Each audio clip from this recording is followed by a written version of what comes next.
नमस्कार, मी स्मितल मिलिंद चव्हाण, सेलिब्रिटी प्रमोटर्समध्ये आपल्या सगळ्यांचं स्वागत आहे।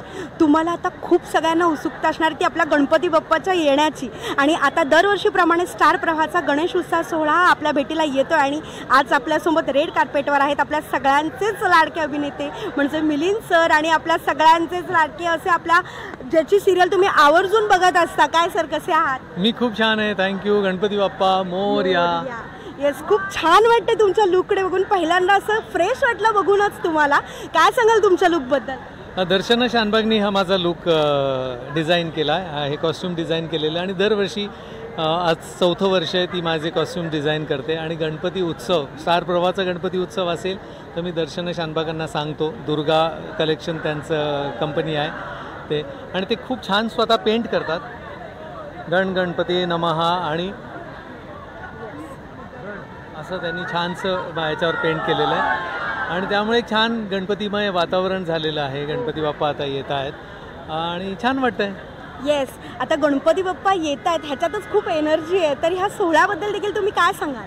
मला खूप आवडतो गणपती उत्सव हा। आपला काही दिवसांकडे 1.5 दिवसाचा, 5 दिवसाचा, 7 दिवसाचा, 12 दिवसाचे गणपती असतात, 21 दिवसाचे गणपती असतात। मला असं वाटतं ते असावेत, आणि कारण गणपती बाप्पा ज्या वेळेला त्याची स्थापना होते तर ना एक मला आनंद होतो की नॉनव्हेज खाणारे सुद्धा व्हेज खातात। मी व्हेज प्रमोट करतो। मला असं वाटतं की प्रत्येकाने व्हेज खावं, माणसाने व्हेज खावं, कारण माणूस हा नॉनव्हेज खाण्यासाठी बनलेलाच नाही आहे। त्याचे कॅनाईन तीच नाही आहे, असे सुळे नाही आहेत जे निसर्गाने वाघ, सिंह आणि जे त्यांच्यासाठी आहे। गाई बकऱ्यांसाठी जे दाताची ठेवण आहे तशीच माणसाची आहे। आता तो विषय वेगळा आहे, पण त्याच्यावर मला बोलायला आवडेल की गणपतीच्या दिवसात सगळे व्हेजिटेरियन होतात, ते मला आवडतं।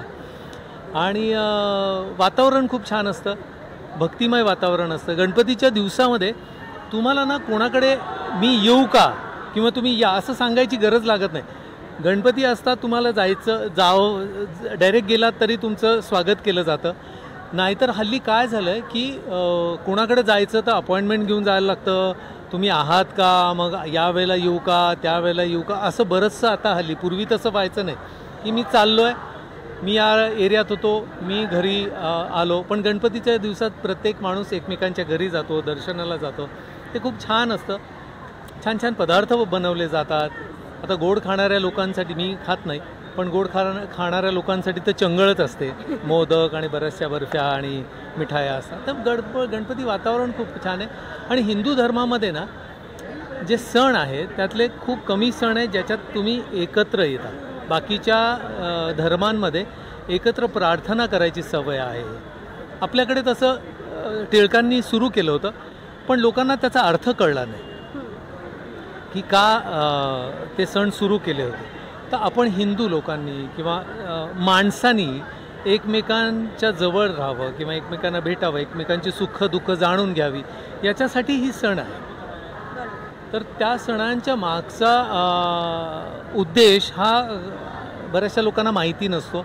आता स्टार प्रवाहाचा मी खूप आभारी आहे आणि स्टार प्रवाहाच्या थीम्स खूप छान आहे। यावेळेचं गणेशोत्सवाची स्टार प्रवाहाची थीम तुम्हाला माहिती आहे का? आपल्या गणपतीचे जे क्षेत्र आहेत, गणपती मंदिर आहेत, त्या गणपतीच्या स्थापनेच्या मागच्या भूमिका, त्या मागच्या कथा हे स्टार प्रवाहाच्या कार्यक्रमामध्ये दाखवणार आहे। खूपच छान। त्याच्यात आम्हाला तुमचं काही परफॉर्मन्स वगैरे बघायला मिळणार? मला स्टार प्रवाह, मी आभारी आहे स्टार प्रवाह आणि स्टार प्रवाहानी कोरिओग्राफर वैभव घुगे यांना मला माझा डान्स कोरिओग्राफ करायला सांगितला। सुशीलनी मला ट्रेन केलं आणि मी तो परफॉर्म केलेला आहे। गणपतीपुळे या देवस्थानाच्या गणपतीची स्थापना कशी झाली, ती मूर्ती कशी सापडली, कोणाला सापडली, ते बाळंभट जे खोत होते त्यांनी कशी ती स्थापना केली, अशी खूप छानशी कथा त्यांनी 8.5 मिनिटाची अशी डान्स फॉर्ममध्ये दाखवलेली आहे। तुम्हाला बघायला खूप मजा येईल, मला करायला मजा आली। येस येस, आम्ही नक्कीच उत्सुक आहात त्याच्यासाठी। तुमच्या आठवणीतला एखादा असा किस्सा सांगा ना, गणपती बाप्पा जेव्हा येतात घरी वगैरे त्यानिमित्त। माझ्याकडे खूप गणपतीचे किस्से, दरवर्षी गणपतीचे किस्से माझ्याकडे असतात। पूर्वी मला समुद्रावर जायला खूप आवडायचं आणि गणपती विसर्जनासाठी जायला खूप आवडायचं। मोठमोठे गणपती, लालबागचा राजा आणि तिकडचे गणपती, त्यांचं विसर्जन बघायला आवडायचं। मोठमोठ्या बोटींमधनं समुद्रात आत ते घेऊन जायचं। पण मी जेव्हा समुद्रावर जॉगिंग करायला सुरुवात केली तर आणि दुसऱ्या दिवशी जेव्हा मी जॉगिंग करायला गेलो होतो त्यावेळेला त्या मूर्त्या अशा पडलेल्या बघितल्या समुद्र, आणि समुद्र सगळा तो खच होता त्या सगळ्या याचा निर्माल्याचा. तेव्हा बघून मला थोडं वाईट वाटलं. मग कालांतराने सगळे जागृत झाले आणि मग ते शाडूच्या मातीचे गणपती बनवायला लागले, इको फ्रेंडली बनवायला लागले. तर असे खूप किस्से आहेत. म्हणजे मी गणपतीच्या विसर्जनामध्ये अथांग नावाच्या एका सिरियलचं शूटिंग केलं होतं. तर खूप खूप छान छान प्रसंग आहेत. येस, नक्कीच. आपल्या ह्या तुमच्या सगळ्या प्रेक्षकांना, स्टार प्रवाहाच्या प्रेक्षकांना तुमच्या सिरियलबद्दल काय सांगाल, आपल्या ह्या गणपती बाप्पा येणार आहे त्याबद्दल?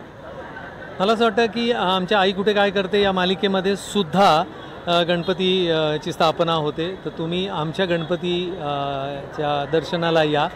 आमच्या सेटवर DKP जे डायरेक्टर्स कट प्रोडक्शन, राजन शाहींचं जे प्रोडक्शन हाऊस आहे, आम्ही आमच्या सेटवरचं गणपती त्याची स्थापना करतो. म्हणजे आमच्या सेटवर 5 दिवस गणपतीची स्थापना आणि त्याची पूजा अर्चा होत असते. तुम्ही त्या दर्शनाला या. आणि जिथे जिथे गणपतीची स्थापना होते श्रद्धेने तुमच्या मनातल्या गोष्टी, मनातल्या ज्या मागण्या आहेत, गणपती बाप्पावर श्रद्धा ठेवा आणि त्याचं स्मरण करा, त्याची पूजा अर्चा करा. त्या ज्या 10-12 दिवसात, 21 दिवसामध्ये सात्विक राहा, चांगले विचार करा, लोकांच्या कल्याणाचा विचार करा, स्वतःला डिटॉक्स करायचा प्रयत्न करा, चांगले संकल्प करा. अशा खूप खूप खूप छान छान गोष्टी तुम्ही करू शकता. आणि आता गणपतीचं आगमन झाल्यावर चांगल्या गोष्टीचे आरंभ करा. येस येस, नक्कीच. गणपती बाप्पा मोरया. थँक्यू सर, खूप छान वाटलं तुमच्याशी बोलून. थँक्यू.